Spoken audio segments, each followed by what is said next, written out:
والذين يرمون أزواجهم ولم يكن لهم شهداء إلا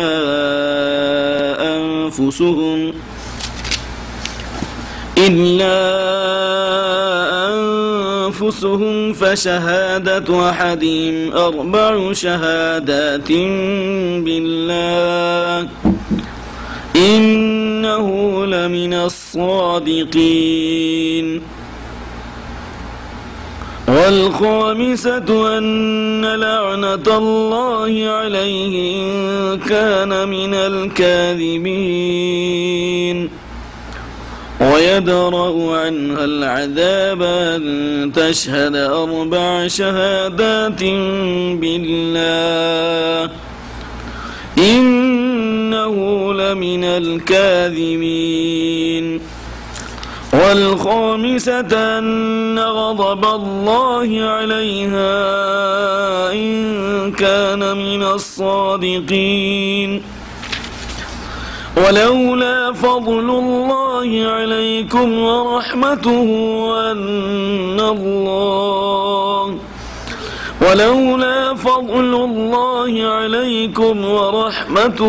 وأن الله تواب حكيم. الحمد لله رب العالمين والصلاة والسلام على رسوله الكريم نبينا محمد وعلى آله وأصحابه أجمعين ومن دعا بدعوته واستنى بسنته إلى يوم الدين أما بعد فأعوذ بالله السميع العليم من الشيطان الرجيم من همزه ونفخه ونفثه والذين يرمون أزواجهم إلى آخر الآية. اللهم إنا نعوذ بك أن نشرك بك شيئا نعلمه ونستغفرك لما لا نعلمه. اللهم إنا نسألك إيمانا ويقينا ومعافاة ونية. اللهم اجعل أعمالنا كلها صالحا واجعلها لوجهك خالصا ولا تجعل لأحد فيها شيئا. اللهم انفعنا بما علمتنا وعلمنا ما ينفعنا وارزقنا علما ينفعنا. اللهم زينا بزینة الایمان واجعلنا ہداة مہتدین. اللہ کے فضل و کرم سے سورۃ النور کی ابتدائی 5 آیتوں کی تفسیر اور تشریح قدر اختصار اور قدر تفصیل سے ہمارے سامنے آ چکی ہے. اللہ تعالیٰ کے اسماء حسنہ اور صفات علیٰ کے واسطے سے دعا ہے کہ اللہ ہم کو اور آپ کو اور تمام لوگوں کو اخلاص اور للہیت کے ساتھ قرآن و سنت کا فہم عطا فرمائے اور قرآن کریم کی علمی اور عملی تصویر بن کر دنیا کے سامنے حق کو اجاگر کرنے کی توفیق مرحمت فرمائے. سورۃ النور کے تعلق سے آپ کے سامنے اس سے پہلے بیان آیا اور سورۃ النور کی اہمیت اور سورۃ النور میں اللہ تعالیٰ نے زنا جیسے قبیح فعل کی سزا دنیا میں جو متعین کی ہے اور اس زنا کے ذریعے جو نقصانات سماج اور معاشرے قوم و ملت میں پڑتے ہیں اور ساتھ ہی قیامت کے دن زنا کا کیا عذاب ہے اور آدمی کی جان اور اس کی عزت و آبرو دین و دنیا میں کس اعتبار سے خطرے میں ہے، اس سلسلے میں دلائل اور شواہد اور واقعات کی روشنی میں بیان آیا ہے. آج کا جو درس ہے وہ ہے آیت نمبر 5 کا، آیت نمبر 5 اور 6 کا، جس میں اللہ تعالیٰ نے تہمت لگانے والے کی سزا اور اگر کوئی مرد اپنی عورت پر تہمت لگائے تو پھر شریعت کیا کہتی ہے اس تعلق سے بیان ہوا ہے. میں مناسب سمجھتا ہوں کہ آیت نمبر 4 اور 5 کا بھی ترجمہ کر دوں. ترجمہ سماعت فرمائیں. اللہ فرماتا ہے والذین یرمون المحصنات، جو لوگ پاک دامن عورتوں پر زنا کی تہمت لگاتے ہیں. یرمون رما یرمو پھینکنے کے معنی میں ہے اور محصنات کہتے ہیں عفائف یعنی پاک دامن کو، یعنی جو پاک دامن عورتوں پر تہمت لگائیں یعنی ان کی عزت و آبرو پر گویا کہ حملہ کریں تو اللہ تعالیٰ نے عزت و آبرو کی حفاظت کا وعدہ کیا ہے. اور اسلام میں عزت و آبرو کا اس قدر مقام ہے کہ کسی جرم کے اوپر اسلام نے 4 گواہ کا مطالبہ نہیں کیا، لیکن اگر کوئی شخص کسی پر زنا کا اتہام لگائے تو شریعت کہتی 4 عینی گواہ لاؤ جس نے اپنی آنکھوں سے دیکھا ہو. تو اللہ تعالیٰ فرمایا ہے کہ جس نے پاک دامن عورتوں پر زنا کی تہمت لگائی یا جو لوگ تہمت لگاتے ہیں تو کیا کرنا چاہیے ان کو؟ ثم لم یاتوا باربعۃ شہداء، ان کے لیے ضروری ہے کہ 4 گواہوں کو لائے.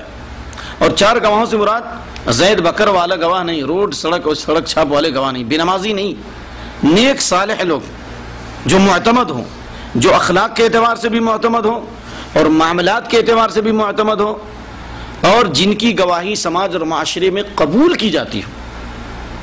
صرف 4 گواہ کافی نہیں. دلیل عمر بن خطاب رضی اللہ تعالیٰ عنہ کے زمانے میں جب گواہوں کی پیشی کی گئی تو عمر بن خطاب رضی اللہ تعالیٰ عنہ نے ایک آدمی کی گواہی قبول کی اور دوسرے کی گواہی قبول نہیں کی. واقعہ معلوم ہے نا جی. تو حضرت عمر بن خطاب رضی اللہ تعالیٰ عنہ سے صحابی نے کہا اے امیر المؤمنین، آپ نے اس کی گواہی قبول نہیں کی، یہ تو بہت اچھا آدمی ہے. تو حضرت عمر کیا کہتے ہیں معلوم ہے؟ لعلک رأیتہ خارجا من المسجد، کیا تم نے اس کو مسجد سے نکلتے ہوئے دیکھا ہے اس لیے تم اس کو اچھا کہہ رہے ہو؟ یعنی مسجد سے نکلنے کا مطلب تم نے نماز میں دیکھ لیا بس ہو گیا؟ بھائی مسجد میں نماز پڑھتے دیکھ لیا تو ہو گیا؟ لا، اس کے لیے اور بھی چیزیں ضروری ہیں. کس کی گواہی قبول ہوگی، کس کی نہیں ہوگی، کون دیندار ہے اور کون دیندار نہیں ہے، اس کی کسوٹی شریعت نے رکھی ہے. معاملات، الدین هو المعاملہ، دین معاملات کا نام ہے. اس کا یہ مطلب نہیں کہ عبادت کی اہمیت کو گھٹانا ہے. اللہ اکبر. جن کی عبادت صحیح اور درست ہوگی ان کی عبادت کا اثر ان کے اخلاق اور معاملات پہ پڑے گا. دلیل اللہ خود فرماتا ہے ان الصلاۃ تنہی عن الفحشاء والمنکر، نماز روکتی ہے تمام قسم کی بے حیائیوں اور برائیوں سے، چاہے وہ خرابی اخلاق کی ہو، معاملات کی ہو، ہر قسم کی خرابی سے روکتی ہے. نماز خیر کا جامع ہے، خیر کا منبع ہے، مصدر ہے، مرکز ہے. اس لیے حضرت عمر نے کہا اللہ، گواہی قبول ہونے کے لیے 3 چیزیں ضروری ہیں. کسی آدمی کے بارے میں جانو کہ آدمی صحیح ہے یا غلط، 3 چیز یا 3 میں سے ایک. اور ہم یہ دعا کرتے ہیں کہ اللہ تینوں صفتیں ہمارے اندر پیدا فرمائے. نمبر 1، هل عقدت معه عقدا، کیا ابھی کبھی تم نے ان کے ساتھ کوئی لین دین کیا؟ لین دین میں سچا ثابت ہوا؟ اگر لین دین میں سچا ہے تو وہ آدمی ٹھیک ہے. هل عقدت معه عقدا او جاورت معه، یا اگر تم نے اس سے لین دین نہیں کیا تو ایسا ہے کہ تم اس کے ساتھ کبھی پڑوسی میں رہے ہو، پڑوسی بن کے رہے ہو، یا تمہارے پڑوس میں رہا ہے وہ.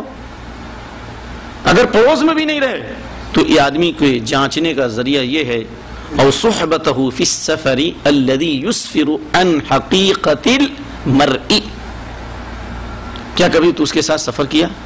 کیونکہ سفر سے انسان کی حالت اور اس کی کیفیت ظاہر ہوتی ہے. انسان کا ایمان کتنے درجے کا ہے اور اس کا اخلاق کتنے گریڈ کا ہے، اور اس کا تقوی واقعی تقوی ہے یا اس کے تقوی پر لقوہ لگ گیا ہے. جیسا کہ بہت سارے لوگ تقوی کے دعوے دار ہوتے ہیں اور اللہ تعالیٰ نے منع کیا ہے کہ کبھی تقوی کا دعویٰ نہیں کرنا چاہیے.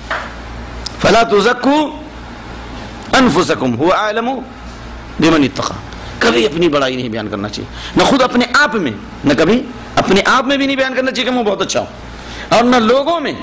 کیوں؟ هو اعلم بمن اتقى، وہ جانتا ہے کہ کون متقی. تو کہا کہ سفر کیا کیوں؟ کیونکہ سفر کا نام سفر کیوں رکھا گیا؟ سفر کہتے ہیں السفر لغتاً الکشف والابانہ. سفر کو سفر اس لیے کہتے ہیں کہ سفر کا معنی کھولنا. اسفر الصبح ایبان الصبح انکشف الصبح. اسفر الصبح یعنی صبح روشن ہو گئی، اسفر الصبح صبح روشن ہو گئی. تو سفر کو سفر اس لیے کہتے ہیں کہ سفر میں انسان کی حقیقت اور اس کی اخلاقی حالت اور اس کی دینی حالت کا پتہ چلتا ہے کچھ کہنے کے بغیر. اس لیے کہا کہ 3 چیزوں میں سے اگر کوئی چیز ہے تو پھر اس کی گواہی قبول کروں گا، اور نہیں تو صرف لعلک رأیت خارجا من المسجد، مسجد سے نکلتے ہوئے دیکھ لیا تو اس کی گواہی ہم قبول نہیں کر سکتے ہیں. یہ معیار تھا خلفائے راشدین کا. اس معیار پر اگر آج بھی دیکھ لیا جائے تو میں سمجھتا ہوں ہم جیسے کتنے لوگ اس معیار سے نیچے گر جائیں گے. اللہ رحم کریں. تو میرے بھائیو، اللہ تعالیٰ نے کہا کہ 4 گواہ زانی پر، اگر کسی مرد مومن پر زنا کی تہمت لگا رہے ہو، چاہے مرد ہو یا عورت، تو 4 ایسے گواہوں کا ہونا ضروری ہے جو دیندار ہوں، ایماندار ہوں اور وفادار ہوں معاملات اور اخلاق کے اعتبار سے قابل اطمینان ہو، سماج اور معاشرے میں ان کی عزت ہو ان کے دین کی وجہ سے، تو ایسے 4 گواہ لانا ضروری